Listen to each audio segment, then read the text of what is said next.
नमस्कार, मेरा नाम है हर्ष शुक्ला। सौरभ शर्मा धन कुबेर को लेकर के लगातार नई नई अपडेट्स आती रहती हैं और हर दिन एक नई हेडलाइन है जो कि बन जाती है। और बीते दिनों में पिछोर विधायक प्रीतम सिंह लोधी ने एक बयान देकर के सनसनी फैला दी कि जो पिछोर विधायक हैं, पूर्व पिछोर विधायक हैं, उनका सीधा संबंध सौरभ शर्मा की मां से है और सौरभ का डीएनए टेस्ट करवा लिया जाए तो दूध का दूध पानी का पानी हो जाएगा।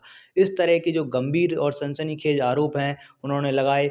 और इन आरोपों के बाद में अब सौरभ शर्मा की मां हैं जो कि भोपाल में कैमरे के सामने आई, मीडिया से बात करते हुए उन्होंने कहा कि प्रीतम सिंह लोधी ने बहुत ही छोटी हरकत की है और राजनीतिक कह सकते हैं ये उन्होंने बयान राजनीति से प्रेरित होकर के दिया है और वो अपनी मानहानि को लेकर के अब पिछोर विधायक को कोर्ट तक घसीटेंगी।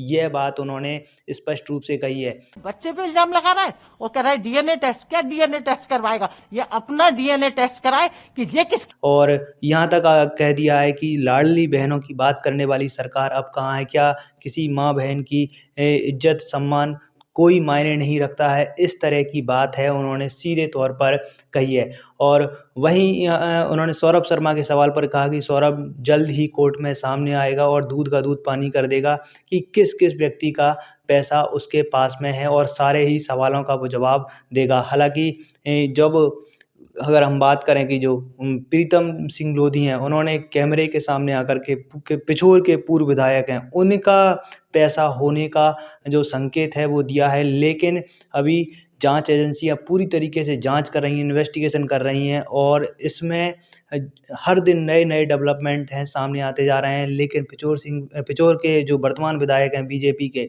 प्रीतम सिंह लोधी, इन्होंने एक बयान देकर के सनसनी फैला दी और सीधे तौर पर कह सकते हैं जो हमला है या इस हमले को कहीं ना कहीं राजनीति से प्रेरित होकर के बताया जा रहा है, क्योंकि उन्होंने कोई स्पष्ट रूप से सबूत तथ्य वो पेश नहीं करे हैं। उन्होंने कहा कि जांच एजेंसियों को जांच करनी चाहिए, सिर्फ आरोप उन्होंने लगाए हैं। फिलहाल इस मामले में अब जो सौरभ शर्मा की मां है वो कैमरे पर सामने आई हैं और उन्होंने अपना आक्रोश जाहिर किया है कि उनकी सामाजिक सम्मान की छवि को आहत किया है। और कहीं ना कहीं जो अगर हम बात करें समाज में जो बुद्धिजीवी वर्ग हैं वो भी इस बयान की निंदा कर रहे हैं कि किसी भी महिला के चरित्र को लेकर के, विशेष रूप से विधवा महिला के चरित्र को लेकर के इस तरह का लांछन लगाना और बिना किसी प्रमाण के इस तरह की बात कहना पूरी तरीके से जायज़ नहीं है। हालांकि ये जो मामला है अभी फ़िलहाल कोर्ट में जाएगा और इस मामले में और भी बड़े अपडेट्स हैं वो निकल कर के सामने आएंगे। हम आपको सारी ही अपडेट्स देने का प्रयास करेंगे। तब तक आप बने रहें हमारे साथ